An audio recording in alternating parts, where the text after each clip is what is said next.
1절 보시겠습니다. 산발락과 도비아와 아라비아 사람 게셈과 그 나머지 우리의 원수들이 내가 성벽을 건축하여 허물어진 틈을 남기지 아니하였다 함을 들었는데 그때는 내가 아직 성문에 문짝을 달지 못한 때였더라. 자, 이제 느헤미야가 그 공사를 시작한 예루살렘 성전의 성벽 공사가 거의 마무리가 되어가고 있었습니다. 이제 성문만 달면 모든 공사가 이제 끝나는 거죠. 그러니까 성벽 공사가 중요하고 또 오랜 시간이 걸렸으니까 이제 거의 공사가 마무리되어 가고 있다 생각하시면 됩니다. 자, 지금까지 이 공사, 성벽 공사를 반대했던 사람들이 있었는데 이 산발락과 도비아와 게셈 이 세 사람이 지금까지 그걸 방해했는데 크게 효과가 없었어요. 그래서 이제부터는 본격적으로 느헤미야를 공격합니다. 그래서 오늘 6장에서는 다른 공격이 아니고 느헤미야를 공격하는 이 내용이 나옵니다. 산발랏은 이 사마리아 지방의 총독입니다. 이미 그 당시는 이제 북이스라엘은 사마리아가 수도였고 남유다는 예루살렘이 수도이죠. 북이스라엘은 이미 아수르에게 멸망한 지 오래가 됐고 유다도 이제 멸망한 지 한 70여 년이 됐죠. 자, 그런 상황에서 이 사마리아의 총독으로 있었던 사람이 바로 산발랏이고, 그 다음에 그의 참모 중에 한 사람이 도비야. 도비야는 이 암몬의 한 부족의 족장입니다. 게셈은 이제 아라비아 사람의 지도자였고요. 자, 이 세 사람이 똘똘 뭉쳤고, 그 외에도 그 나머지라고 되어 있죠. 그 나머지 우리의 원수들이, 그 외에 암몬 사람, 아스도 사람, 그 주변 사람들이 다 뭉친 거예요. 그래서 이제 본격적으로 이제 성문 공사에 들어가기 전에 이 느헤미야를 이제 공격을 하는 겁니다. 자, 여러분 이 느헤미야서는 여러 가지 굉장히 중요한 영적인 진리들이 있습니다. 그 중에 하나가 이제 이런 영적 전쟁에 대한 교훈입니다. 산발랏 도비아 게셈이 느헤미야를 공격하는데 이건 그냥 어떤 정치적인 그런 공격이 아니고 영적인 겁니다. 자, 그래서 우리가 알 수 있는 첫 번째는 여러분 사단은 항상 하나님의 나라가 부흥하는 것을 방해합니다. 자, 이거는 이제 단순한 성벽 공사, 성문 공사가 아니죠. 이 공사가 완전히 다 되면 어떻게 되겠어요? 이제 지금까지는 사람들이 와도 이 안에 살지를 못해요. 왜냐하면 성벽이 없기 때문에 언제든지 적이 침입하거든요. 그래서 흩어져 삽니다. 근데 성벽 공사가 완전히 다 되고 성문까지 맞춰지면 이제 보호가 되는 거죠. 옛날처럼. 그러면 이제 다시 이 성전 안에, 성벽 안에, 성 안에 많이 살게 되고, 그러면서 이제 국민이 많아지고 또 예배가 회복이 되고 이렇게 다 하나씩 회복이 되는 거죠. 자, 그래서 이 산발랏은 이것을 잘 아는 겁니다. 그래서 또 사단도 잘 아는 거죠. 그래서 사단은 이렇게 하나님 나라가 붕괴가는 것을 방해한다. 그리고 두 번째, 사단은 어떻게 방해합니까? 사람을 통해서 방해해요. 사단은 사람을 통해서. 사단이 움직일 수 있는 게 사람이잖아요. 자, 누가 이 사단의 도구로 쓰임받는가? 산발랏과 도비아, 게셈. 이 세 사람이 이렇게 자기 적극적으로 시키지도 않는 일을 적극적으로 나서서 느헤미야를 방해하는 이유는 뭐겠습니까? 한 가지죠. 자기의 이익과 관련이 되기 때문에 그렇습니다. 자기의 정치적인 영향력이 주는 겁니다. 그래서 이 일을 방해하는 거죠. 그래서 항상 자기 이익에 눈이 머는 사람을 통해서 사단은 역사를 하는 겁니다. 자, 그래서 첫 번째로 우리가 중요한 게 어려움이 생기고 또 이런 사람의 어떤 공격을 받을 때 뭘 생각하게 됩니까? 그때 영안이 열려야 돼요. 우리의 싸움은 혈과 육에 관한 것이 아니요 영적 싸움이다. 싸움은 영적 싸움입니다. 어떤 일들이 생긴다, 공동체 안에 어떤 분열이 생기고 이런 공격이 일어난다, 여러분 대부분 영적 싸움입니다. 그 배후에는 사단의 공격이 있는 거예요. 그래서 이걸 우리가 항상 분별해야 됩니다. 에베소서 6장 12절에 우리의 싸움은 혈과 육을 상대하는 것이 아니요 통치자들과 권세들과 이 어둠의 세상 주관자들과 하늘에 있는 악한 영들을 상대합니다. 우리는 악한 영들과 싸우는 거예요. 그래서 사람 너머에, 상황 너머에 있는 이 악의 실체를 알아야 됩니다. 자, 그들이 어떻게 공격합니까? 2절에 산발락과 게셈이 내게 사람을 보내 이르기를 오라 우리가 어느 평지 한 촌에서 서로 만나자니 실상은 나를 해하고자 함이었더라. 자, 이들의 첫 번째 계획은 뭡니까? 느헤미야를 죽이는 거야. 오노 평지에서 만나자고 사람을 보냈습니다. 이 오노 평지란 거는 어디냐면 예루살렘과 사마리아의 중간지대를 말해요. 오늘 우리로 말하면 비무장지대. 좀 이렇게 경계가 허술하고 이렇게 좀 더 안전하면 안전하다 할 수 있지만 가장 위험한 곳이죠. 그곳에 부른 이유가 뭐겠습니까? 보통 뭐 대표들 총독끼리 만나면 그런 비무장지대에서 만납니까? 아니잖아요. 초대하든지 가든지 그들의 서로의 수도 사마리아는 예루살렘에서 만나죠. 왜 그 중간지대 비무장지대 안전할 것 같지만 가장 위험한 곳에서 만나지 않겠습니까? 느헤미야가 알았죠. 나를 해하고자 합니다. 죽이려고 했던 것이. 산발랏은 지금까지 했던 방해 공작들이 소용이 없자 이제는 느헤미야를 직접 죽이려고 합니다. 왜 느헤미야를 죽이려고 하겠습니까? 한 가지이죠. 목자를 치면 양은 흩어지는 거죠. 그래서 이 느헤미야를 죽이면 이 성벽 공사가 중단된다는 걸 아는 거죠. 사람들은 지금 원하지만 또 하기는 싫잖아요. 근데 느헤미야가 얼마나 지금 밀어붙입니까? 성벽 공사 완성될 때까지 집에도 못 가게 하고 이 안에서 딱 지키고 또 주야로 경비 쓰면서 성벽 공사하고 기근이 오는데도 밀어붙이고 가정은 어려워지는데 남자들 가서 돈을 벌어야지 사는데 여기 와서 일하니까 가정도 어렵잖아요. 그래도 느헤미야가 그걸 막 밀어붙입니다.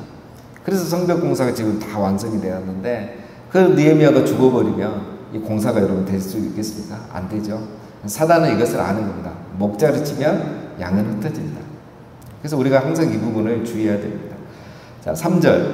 내가 곧 그들에게 사자들을 보내 이르기를 내가 이제 큰 역사를 하니 내려가지 못하겠노라. 어찌하여 역사를 중지하고 너희에게로 내려가겠느냐 하매 그들이 4번이나 이같이 내게 사람을 보내되 나는 꼭 같이 대답하였더라. 느헤미야가 아주 대처를 잘하죠. 이 산발랏이 4번이나 사람을 보낸 거예요. 자기간에는 정말 좋은 아이디어라고 생각했는데 느헤미야에게 안 먹히는 거죠. 그러니까 4번이나 사람을 보내요. 다행히 느헤미야가 이것을 알고 지혜롭게 대처하죠. 내가 지금 큰 역사를 하고 있는데 이 큰 역사는 성벽공사죠. 지금 이 성벽공사를 하고 있는데 내가 어딜 가겠냐. 이걸 자리를 비우고 안 된다 이거죠. 여러분 우리가 사단이 공격할 때 휘말리면 안 됩니다. 그렇죠? 느헤미야는 이때 그런 어떤 그 산발랏을 설득해서 동의하고 지지해 주도록 그런 일에 신경 쓰지 않습니다. 자기 사명에 집중하죠. 그래서 이 위기를 첫 번째 위기를 잘 이겨냅니다. 자, 두 번째 산발랏의 계획은 뭘까요? 5절. 산발랏이 5번째는 그 종자의 손에 봉하지 않는 편지를 들려 내게 보냈는데 두 번째 계획은 느헤미야에게 누명을 씌우는 거예요. 메신저를 공격하는 거죠. 계속 4번째, 이제 4번이나 이게 안 되니까 5번째는 뭘 보냅니까? 어떤 사람에게 이제 편지를 써서 느헤미야에게 보내는 거예요. 자, 근데 그 편지를 봉하지 않았다 그래요. 여러분, 편지는 봉해야죠. 총독의 서신이고 왕의 서신 같은 거 다 봉하잖아요. 봉하지 않고 보낸 이유가 뭐겠습니까? 봉하지 않으면 그걸 가져가고 또 왕에게 갈 때까지 그것도 몇 번 거칠 거 아닙니까? 느헤미야에게 갈 때까지 누가 받아서 또 전달해서 올라갈 거 아니에요. 그 사이에 이 봉하지 않은 편지는 펴서 읽어보죠. 사람이 궁금하잖아요. 편지가 오면은 다 읽어본단 말이에요. 읽어보라고 봉하지 않은 거예요. 그러면 그 편지에는 좋은 내용이 있겠습니까? 안 좋은 내용이죠. 느헤미야를 음모하는 그 내용이 담긴 거죠. 자, 뭐라고 적혀있을까요? 6절에 그 글에 이르기를, 그 편지에 이르기를 이방 중에서도 소문이 있고 가스무도 말하기를 너와 유다 사람들이 모반하려 하여 성벽을 구축한다 하나니 내가 그 말과 같이 왕이 되려 하는도다. 또 너가 선지자를 세워 예루살렘에서 너를 들어 선전하기를 유다의 왕이 있다 하게 하였으니 지금 이 말이 왕에게 들린지 그런즉 너는 이제 오라 함께 의논하자 하였기로. 자, 이 편지에 내용이 있죠. 협박이죠. 첫 번째가 뭡니까? 6절에 너가 왕이 되려고 한다는 소문이 났다. 벌써 이방 나라 우리 사마리아도 소문이 나고 암몬에도 소문이 나고 다 알고 있다. 네가 왕이 되려고 지금 이 성벽 공사하고 있다는 거. 가스무도 이거 이렇게 말하는데 가스무 아라비아 사람인데 그 당시 영향력 있는 사람이겠죠. 여러분 이 소문이 얼마나 치명적인 겁니까? 느헤미야는 지금 그 총독이잖아요. 총독으로 파견됐잖아요. 총독으로 파견돼서 왔는데 만약에 왕이 이 말을 들으면 어떻겠습니까? 그러니까 왕에게는 제일 그 민감한 말이에요. 느헤미야가 올 때는 허락해주면 성벽 공사 다 마치고 돌아간다고 얘기했는데 왕이 되려고 한다? 이런 소문을 퍼뜨렸고 그게 왕에게 들어가면 엄청난 겁니다. 왜냐하면 이미 그때는 페르시아가 여러분 너무 광활한 땅을 차지했지 않습니까? 뭐 어마어마한 땅을 다 차지했잖아요. 그러니까 곳곳마다 반란이 일어나거든요. 그 반란 제어하기도 머리 아픈데 자기가 믿었던 이 느헤미야가 만약에 이런 반란을 일으킨다면 이건 용서할 수 없는 거죠. 굉장히 치명적인 겁니다. 자, 그런데 그런 소문이 나고 있다. 그리고 사실이다. 우리 다 알고 있다. 이렇게 말하고 있고, 두 번째로 뭡니까? 너가 선지자를 세워서 느헤미야가 우리 예루살렘의 유다의 왕이다라고 이렇게 말하게 하고 있다라는 것도 우리가 알고 있다라는 거야. 네가 왕이 되려고 하는 것도 알고 그렇게 하기 위해서 선지자 한 명을 세워서 그 사람이 예언하게 하는 거죠. 우리의 왕은 느헤미야다. 이렇게 예언하게 해서 이미 여론도 만들고 있고 네가 준비하고 있다는 거 우리가 다 알고 있다. 그리고 이 말이 지금 왕에게까지 들렸다. 그러니까 빨리 와라.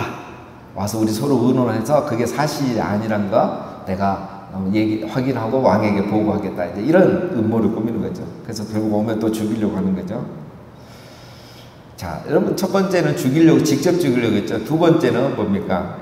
리더를 모함하는 거예요. 그러니까 사단의 두 번째 공격은 리더를 모함하는 겁니다.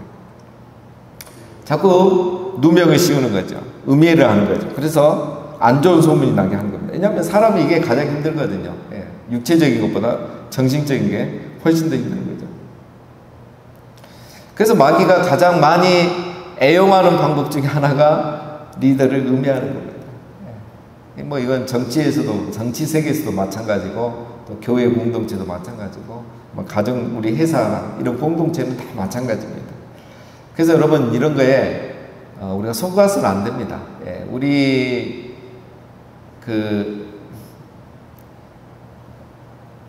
이렇게 사람들은 거짓말을 믿기를 좋아하거든요. 거짓말을 확인 안 하고도 믿으면서 거짓말이 진실이 아니란 거는 확인을 시켜달라는 게 우리 사람이에요. 이상하지 않습니까? 거짓말을 증명해야 되는데 거짓말은 증명하지 못하면서 거짓말이 진실이 아니란 것을 증명하라는 게 우리 사회가 되어버렸어요. 이게 정말 웃기는 일이죠. 법적으로도 많이 개선돼야 되고 막 하는데 이게 심각하고, 근데 이 사람들의 심리입니다, 이게. 그래서 거짓말은 더 큰 거짓말로 덮으려고 하는 게 이제 이 세상이고, 우리는 하나님께서 진리와 진실을 드러내게 해주실 걸 믿고 이제 기다리는 게 우리인데, 자, 그래서 우리가 이런 자꾸 거짓말, 부정적인 말을 좋아하면 안 됩니다.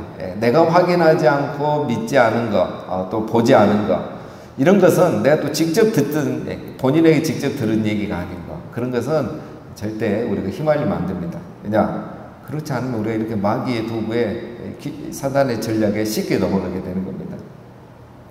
자, 그래서 제가 옛날에 이제 이런 걸 가르친 적이 있는데, 우리가 이런 일에 휘말리지 않기 위해서는 부정적인 얘기는 듣지 않고, 부정적인 얘기는 믿지 않고, 세 번째, 부정적인 얘기는 전파하지 않는 게 좋아요.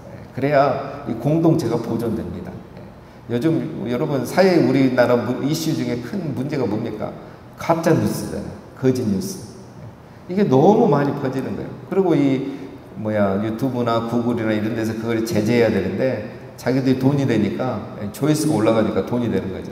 그러니까 제재를 하지 않는 겁니다. 이런 일들에 휘말리면 안 돼요, 여러분. 우리가 정치적이든 뭐 세상적이든 교회 안에서든 휘말리지 않고 항상 분별하는 그런 지혜가 있어야 되는 겁니다. 자, 느헤미야는 어떻게 했을까요? 8절. 내가 사람을 보내어 그에게 이르기를 내가 말한 바 이런 일은 없는 일이요 내 마음에서 지어낸 것이라 했다니, 이는 그들이 다 우리를 두렵게 하고자 하여 말하기를 그들의 손이 피곤하여 역사를 중지하고 이루지 못하리라 함이라. 이제 내 손을 힘있게 하옵소서 하였노라. 느헤미야가 절대 흔들리지 않죠. 앞에서는 뭐라 했습니까? 내가 어찌 역사를 중단하겠냐? 난 계속 일하겠다. 성벽 공사 완성하겠다. 그 다음에 8절은 뭡니까? 이런 일은 없다. 너 마음에서 산발은 네가 지어낸 얘기다. 그리고 세 번째 느헤미야가 어떻게 합니까? 막 9절 마지막에 보면 이제 내 손을 힘있게 하옵소서. 하나님께 기도한 거예요. 하나님 내 손에 힘을 주옵소서. 낙심하지 않게 해주십시오. 흔들리지 않게 해주십시오. 아무리 중상모략이고 음해해도 내 마음을 흔들리지 않고 내가 하나님 붙잡고 계속 나갈 수 있도록 도와주십시오. 자기를 위해서 기도하는 거예요. 그래서 여러분 우리가 모함을 받을 때 기도해야 돼요. 낙심하고 막 흔들리면 안 됩니다. 기도해야 되죠. 자, 10절.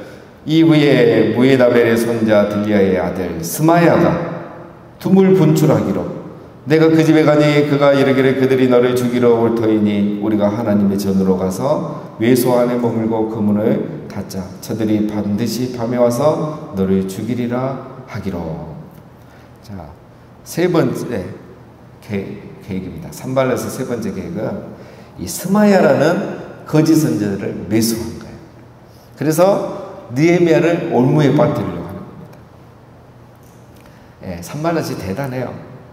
포기하지 않습니다. 여러분 사단은 절대 포기하지 않아요. 예, 주춤하고 좀 딜레이 되는 거지, 지연되는 거지 포기하지 않습니다. 세 번째는 이 거짓 선지자 스마야를 매수해가지고 어떻게 했냐면 이 스마야가 이제 갑자기 성이 안 나타나는 거예요. 며칠 동안 이 선지자가 이제 주로 선지자니까 나타날 거 아닙니까?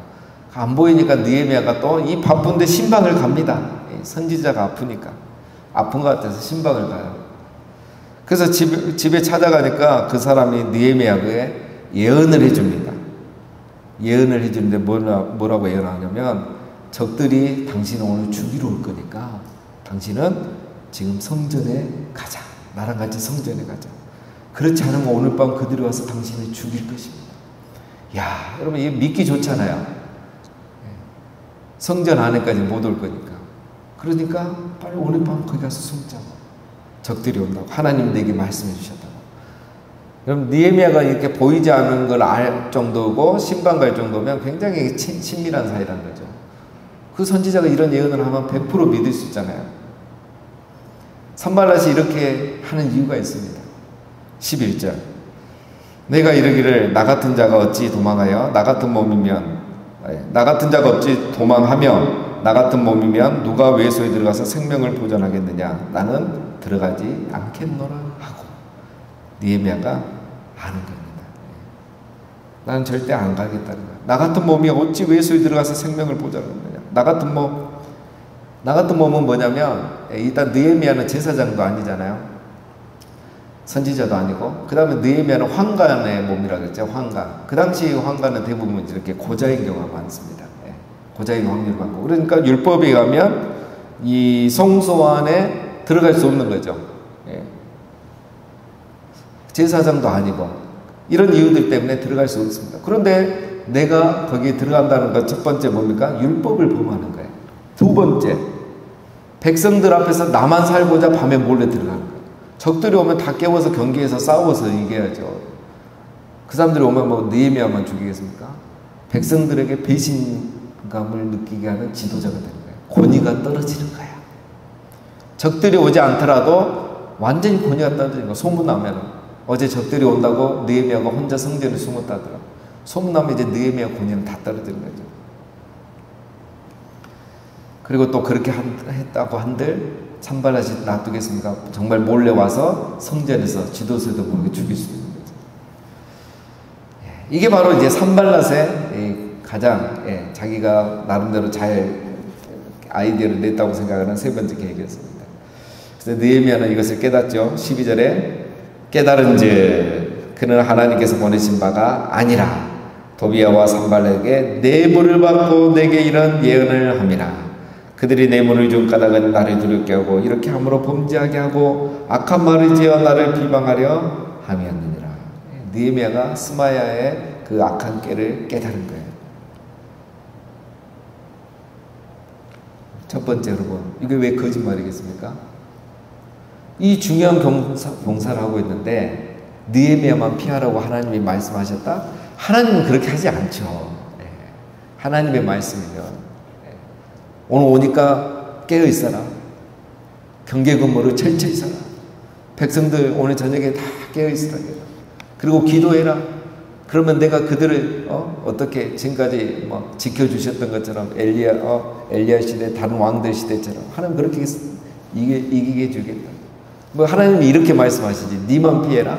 하나님 그렇게 말씀하시지 않는 거죠. 느헤미야가 벌써 하나님을 아는 겁니다. 그리고 참 예언자라면 율법을 범하면서까지 이렇게 나를 성소에 숨게 하는 그런 일도 예언도 할 수가 없는 거죠.